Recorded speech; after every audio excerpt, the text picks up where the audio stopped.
മോനെ വാ. ഒരബദ്ധം പറ്റിപ്പോയി. ഈ ഒരു തവണത്തേക്ക് എന്നോട് ക്ഷമിച്ചൂടെ അങ്കിൾ? ഒരിക്കലും ക്ഷമിക്കാൻ പറ്റത്തില്ല. ഇറങ്ങി പോടാ, ഇവിടെ നിന്ന് ഇറങ്ങി പോവാൻ. ഇറങ്ങി പോടാ, നിന്നെ തല്ലി നോവിച്ചാ വിടേണ്ടത്. ഇനി ഇവിടെ നിന്നാ നിനക്ക് നേരെ നടന്നു പോകാൻ പറ്റില്ല. മുടന്തിയെ നീ പോകത്തുള്ളൂ. നിന്റെ മുട്ടുകാലി ഞങ്ങൾ തല്ലി ഓടിക്കും.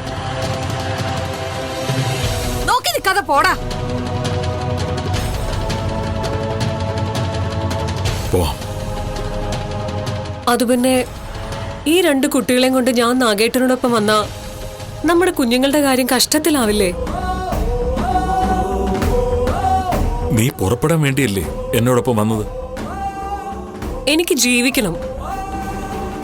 നാഗേട്ടൻ ചെയ്ത തെറ്റിന് ഞാനും എന്റെ കുട്ടികൾ എന്തിനാ ശിക്ഷ അനുഭവിക്കുന്നത്? എന്തൊക്കെയാ ജലജ നീ പറയുന്നത്? ഞാൻ ഈ പിള്ളേരെയും കൂട്ടി എങ്ങോട്ടുമില്ല. നിങ്ങൾ തെറ്റ് ചെയ്തെങ്കിൽ നിങ്ങൾ ഈ വീട്ടിൽ നിന്ന് പോണം. അതിന്റെ പിന്നാലെ ഞങ്ങൾ വരേണ്ട കാര്യം എന്താ? അപ്പൊ നിനക്ക് വെറും ബുദ്ധിയല്ല, അതിബുദ്ധിയാ.